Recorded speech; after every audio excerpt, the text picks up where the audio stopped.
Bom, vamos falar rapidamente das folhas que nós já vimos.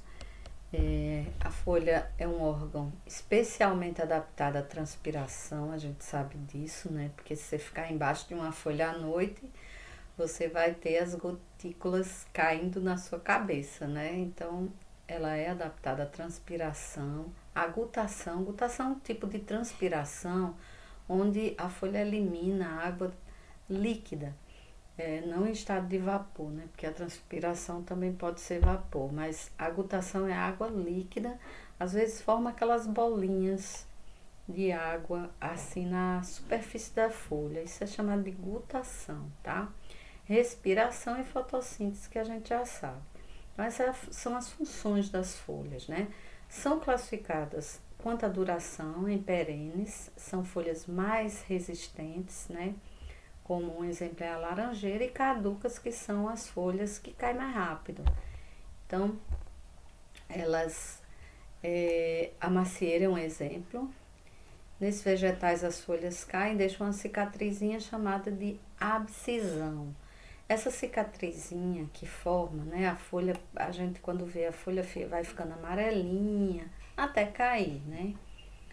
E o que acontece? Essa folha, essa planta, ela deixa de produzir hormônios para essa folha. Isso faz parte do envelhecimento da folha, né? Quando deixa de produzir, começa a surgir radicais livres e outras substâncias e a folha envelhece, tá? Esses hormônios são chamados auxinas. E quando ele deixa de produzir hormônios para essa folha, a função metabólica dela diminui e acaba que ela cai naturalmente. Então, quando ela cai naturalmente, forma uma pequena cicatriz aqui na base do caule, onde a folha tiver inserida. Então, isso é o que a gente chama de abscisão, tá? Uma folha completa, ela possui limbo, que é essa parte aqui onde se encontram as nervuras. A gente também já viu isso, né? De uma forma rápida, mas nós já vimos. O pecíolo, que é essa haste que sustenta toda a folha. A bainha, que é essa parte mais grossinha aqui da folha. E estípulas, que nem toda folha tem, que são essas folhinhas aqui, mais estiradinhas aqui do lado, tá? Essas são as estípulas. Nem toda folha ela é completa, ela possui tudo isso aqui que nós vimos, né? Tem folha que não possui, que possui só o limbo, e a gente vai ver um pouquinho sobre elas, tá? O limbo é essa porção da nervura, que nós já falamos sobre ela, né? E que tem alguns tipos de limbo. O que classifica os tipos de folha na verdade, os tipos de limbo, né? Pode ser dividido em diversas partes. Possui aspecto de pequenas folhas denominadas folíolos quando você tem uma folha composta. Aquilo que nós vimos, nós temos as folhas simples e as folhas compostas, assim como a gente tem a folha completa e a folha incompleta. A folha completa, ela possui tudo, todos os 4 fatores, que é o pecíolo, o limbo, as estípulas e a bainha. Quando não há partes, uma dessas partes ou duas, a gente chama de folha incompleta. Tem folha que não tem, por exemplo, a bainha, não tem essa parte grossinha que se insere no caule. Tem folha, por exemplo, que não tem nem bainha nem pecíolo, ela se insere diretamente no caule, é chamada folha céssio. Então, tem outros tipos de folha que não são folhas completas, tá? E a gente sabe também que tem folhas simples e folhas compostas. As folhas simples, você tem só um limbo, né? E as folhas compostas, elas têm várias, como se fosse várias folhas. Na verdade, é o que a gente chama de folíolos, né? Mas, na verdade, todo o conjunto de folíolo na folha composta vai formar uma única folha. O pecíolo é essa partezinha aqui, tá? É a região cilíndrica e flexível que sustenta as folhas. A bainha é a parte mais grossinha, né, do pecíolo, que se insere no caule, tá? A parte basal. Essa folha é linda, né? Essa folha é de uma planta chamada Platinus, uma planta que veio do Canadá e tem muito no sul do país. Muito bonita essa planta. Parece folha de uva. A estípula são essas duas expansõezinhas, essas folhinhas aqui laminares de cada lado no ponto de inserção do pecíolo, onde a folha se insere aqui no caule. Então isso é chamado de estípula. É mais uma estrutura de proteção da folha. Algumas folhas podem não apresentar todas as partes, né, características de uma folha completa. As mais comuns são as pecioladas, que tem apenas o pecíolo, né? Essa que possui o pecíolo, mas não tem bainha, desculpa, voltando. As pecioladas são essas folhas que não tem bainha. Essa é uma folha peciolada, geralmente comuns nas angiospermas dicotiledôneas. São folhas que se inserem diretamente ao caule, não apresentando bainha. As folhas sésseis, que são essas aqui, que elas se inserem diretamente, ela nem tem estípula, nem tem pecíolo, tá? Desculpa, nem tem pecíolo, nem tem bainha. E muitas delas nem estípula tem. Então, a folha que se insere diretamente no caule são folhas bem raras, tá? E outro tipo são as folhas invaginantes, que é a folha do milho. A bainha envolve diretamente o caule, não apresentando pecíolo, tá? Então, aqui a folha, ela se enrola toda no caule. Um exemplo bom para isso é a folha do milho, tá?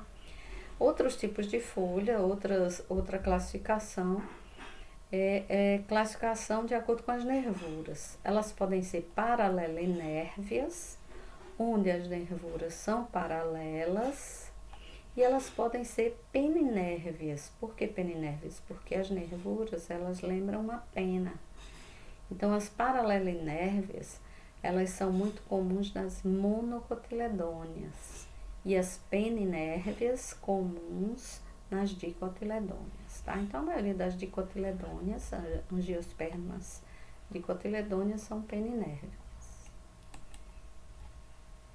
As folhas, assim como o caule e a raiz, possuem algumas adaptações, e a gente sabe que a adaptação morfológica, ela serve para manter a viabilidade da folha, né? Uma delas são os cotilédones. Cotilédones nada mais é do que uma adaptação da folha. São pequenas folhinhas dentro aqui, olha, desse tegumentozinho da semente. São duas folhinhas embrionárias que são ricas em reserva nutritiva. Então, são os cotilédones, é como se fosse a placenta, né? Ela acaba alimentando essa nova planta que está surgindo aí. Então, isso é um tipo de adaptação. As gavinhas, a gente viu que tem caules também, que tem uma adaptação do tipo gavinhas. Pode ser folhas modificadas, mas pode ser caule também. Os espinhos são também folhas modificadas e reduzem a superfície como proteção contra transpiração, quer dizer, algumas plantas, elas precisam reduzir a eliminação de água, tanto a transpiração quanto a gutação. Então, para isso, essas plantas se adaptaram em terrenos de pouca água e elas diminuíram a superfície do limbo. Um exemplo desse tipo aqui são os cactos, né? Aqueles espinhozinhos dos cactos são, na verdade, folhas modificadas. E elas são tão fininhas que elas perdem pouquíssima água. Por que elas perdem pouca água? Porque elas precisam armazenar água, né? E as brácteas, também é um tipo de adaptação. As brácteas são essas folhas, isso aqui são folhas, ó. O bico de papagaio são folhas. A flor, na verdade, é isso aqui, ó, amarelinho. Isso é inflorescência, mas isso aqui tudo é folha. Elas têm essa cor assim porque ajuda na polinização, né? Então, de longe a abelhinha vê, os pássaros veem de longe, pensa que é uma flor, vai lá, que chama atenção, né? O antúrio também. A folha do antúrio, ela é verde, bonita, grande. E isso aqui que vocês estão vendo, a gente pensa que é uma pétala só, né? Mas na verdade são brácteas, é uma folha modificada. A flor do antúrio é só essa estruturazinha aqui, ó, em forma de bastão. Então, isso aqui é a flor, isso aqui é que a gente chama de bráctea, que é uma modificação de uma folha. E ela vermelhinha também serve para chamar polinizadores. Outra adaptação são os catáfilos, né, que a gente já viu que também é caule, né, aqui dentro é uma adaptação do caule, é bastante reserva nutritiva, mas quando eu falei na aula de caule, eu disse para vocês que essas casquinhas aqui todas são folhas modificadas, tá?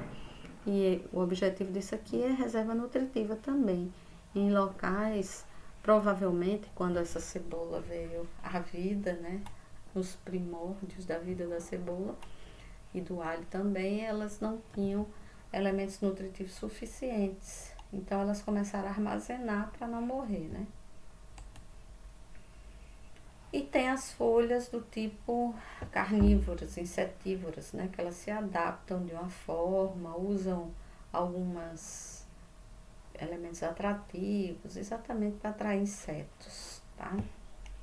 É um tipo de adaptação também em locais que tem muito inseto e que elas precisam se nutrir desses insetos, tá? Vamos parar e depois a gente continua com a aula de fruto para não cansar.